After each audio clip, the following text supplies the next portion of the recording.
പൂരം പ്രദർശന ഉദ്ഘാടനത്തിലും വിഷയമായി മാറുകയാണ് പാചകവാതക പ്രതിസന്ധി. പശ്ചിമേഷ്യയിൽ ഭീതി പടർത്തുന്ന യുദ്ധഭീകരത അവസാനിപ്പിക്കാൻ പ്രാർത്ഥന അർപ്പിച്ച് പ്രസംഗം അവസാനിപ്പിച്ച ഉദ്ഘാടകനായ കേന്ദ്ര സഹമന്ത്രി സുരേഷ് ഗോപിയോട് സാധാരണക്കാർ നേരിടുന്ന പാചകവാതക പ്രതിസന്ധികൾക്ക് പരിഹാരം വേണമെന്ന് കൊച്ചിൻ ദേവസ്വം ബോർഡ് പ്രസിഡന്റും ജില്ലാ പഞ്ചായത്ത് പ്രസിഡന്റും പ്രസംഗത്തിലൂടെ ആവശ്യപ്പെട്ടതായിരുന്നു തുടക്കം. ക്ഷേത്രങ്ങളിലെ അന്നദാനങ്ങൾക്കും പാചകവാതക പ്രതിസന്ധി വെല്ലുവിളിയാകുന്നതായും അതിൽ കേന്ദ്ര പെട്രോളിയം സഹമന്ത്രി കൂടിയായ സുരേഷ് ഗോപി പരിഹാരം കാണണമെന്നും മുഖ്യ പ്രഭാഷണത്തിൽ Cochin Devaswom board president K Raveendran ആവശ്യപ്പെട്ടിരുന്നു. ഈ പ്രതിസന്ധി മൂലം തൃപ്രയാർ ക്ഷേത്രത്തിൽ ചില ദിവസങ്ങളിൽ അന്നദാനം മുടങ്ങിയതായും അദ്ദേഹം പറഞ്ഞു. അത് കേട്ടതോടെ Paramekkavu Devaswom secretary G Rajesh mike കയ്യിലെടുത്തു. പാറമേക്കാവ് ക്ഷേത്രത്തിലെ ആവശ്യങ്ങൾക്ക് 40 പാചകവാതക സിലിണ്ടറും പാറമേക്കാവ് ശാന്തിഘട്ടിലെ സംസ്കാര ചടങ്ങുകൾക്കായി ദിവസേന 10 വീതം സിലിണ്ടറും നൽകാൻ കേന്ദ്ര സഹമന്ത്രി സുരേഷ് ഗോപി നേരിട്ട് ഇടപെട്ടതായി അദ്ദേഹം പറഞ്ഞു. പൂരം പ്രദർശനത്തിന് വിവിധ സംസ്ഥാനങ്ങളിൽ നിന്ന് സ്റ്റാളുകളുമായി എത്തുന്നവർക്കുള്ള ഭക്ഷണം തയ്യാറാക്കുന്നതിന് വേണ്ടി ദിവസേന 10 സിലിണ്ടറുകൾ നൽകാമെന്ന്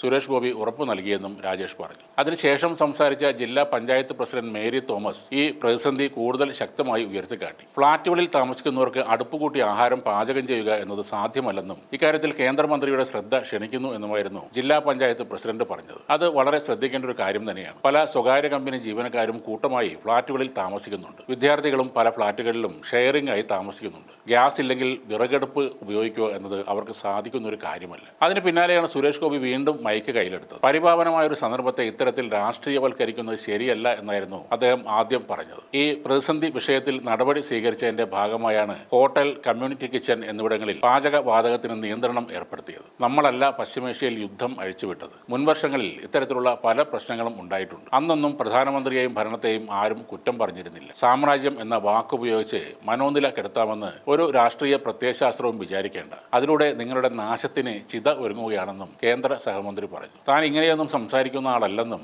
സങ്കടം കൊണ്ടാണ് ഇത്തരത്തിൽ പ്രതികരിക്കുന്നത് എന്നുമായിരുന്നു അടുത്ത പ്രസ്താവന. എല്ലാ ഉത്തരവാദിത്വങ്ങളും മുഖ്യമന്ത്രിയെ ഏൽപ്പിച്ചിട്ടുണ്ട്. മുഖ്യമന്ത്രി അതെല്ലാം കൃത്യമായി ചെയ്യുന്നുണ്ട്. ഇനിയും വീഴ്ചകളുണ്ടെങ്കിൽ അത് മുഖ്യമന്ത്രിയുടെയും 14 കളക്ടർമാരുടെയും വീഴ്ചയാണെന്നും സഹമന്ത്രി കുറ്റപ്പെടുത്തുകയും ചെയ്തു. തൃപ്രയാറിൽ പാചകവാതകം ഇല്ലെങ്കിൽ ക്ഷേത്രം പ്രതിനിധികൾ കലക്ടറെ അറിയിക്കണമായിരുന്നു. ഇത്തരം സാഹചര്യത്തിൽ ജനങ്ങളുടെ ഭാഗത്ത് നിന്ന് ചില സഹകരണങ്ങൾ വേണമെന്നും സുരേഷ് ഗോപി പറഞ്ഞു. പൂരം കലക്കിയതുപോലെ ഗ്യാസും കലക്കാൻ ശ്രമമുണ്ടായി. അത് താൻ ഇടപെട്ട് പരിഹരിച്ചുവെന്ന് കൂടെ സുരേഷ് ഗോപി അവകാശപ്പെടുന്നു. പാറമേക്കാവ് ശാന്തിഘട്ടിലെ സംസ്കാര ചടങ്ങുകൾക്കായി ദിവസേന 10 വീതം സിലിണ്ടർ നൽകാൻ കേന്ദ്രമന്ത്രി നേരിട്ട് ഇടപെട്ടതായി പറയുന്നുണ്ട്. സംസ്കാര ചടങ്ങുകൾ നടക്കേണ്ടത് അത്യാവശ്യം തന്നെയാണ്. മന്ത്രി എടുത്ത ആ തീരുമാനം വളരെ കൃത്യവുമാണ്. പാറമേക്കാവ് ക്ഷേത്രാവശ്യങ്ങൾക്ക് 40 പാചകവാതക സിലിണ്ടറുകൾ നൽകുന്ന തീരുമാനം ഈ ഒരു ഘട്ടത്തിൽ ശരിയായ ഒന്നായി തോന്നുന്നില്ല. വീടുകളിൽ ഭക്ഷണം പാകം ചെയ്യുന്നതിനാണ് ഒരു മനുഷ്യൻ എന്ന നിലയിൽ കേന്ദ്ര സഹമന്ത്രി ആദ്യം പരിഗണന നൽകേണ്ടത്. ഗ്യാസ് സിലിണ്ടർ ഇല്ലാത്തതുകൊണ്ട് ഹോട്ടലുകൾ പലതും അടച്ചുപൂട്ടിക്കഴിഞ്ഞു. ഹോസ്റ്റലുകളിലും മറ്റും താമസിക്കുന്ന അന്യനാട്ടുകാരായ ജോലിക്കാർക്കും വിദ്യാർത്ഥികൾക്കുമാണ് ഇത് കാരണം ഏറെ പ്രശ്നങ്ങൾ ഉണ്ടാകുന്നത്. പല കാര്യങ്ങൾക്കായി വിവിധ സ്ഥലങ്ങളിൽ നിന്ന് വരുന്നവരും ഭക്ഷണം കിട്ടാതെ ബുദ്ധിമുട്ട് അനുഭവിക്കുന്നുണ്ട്.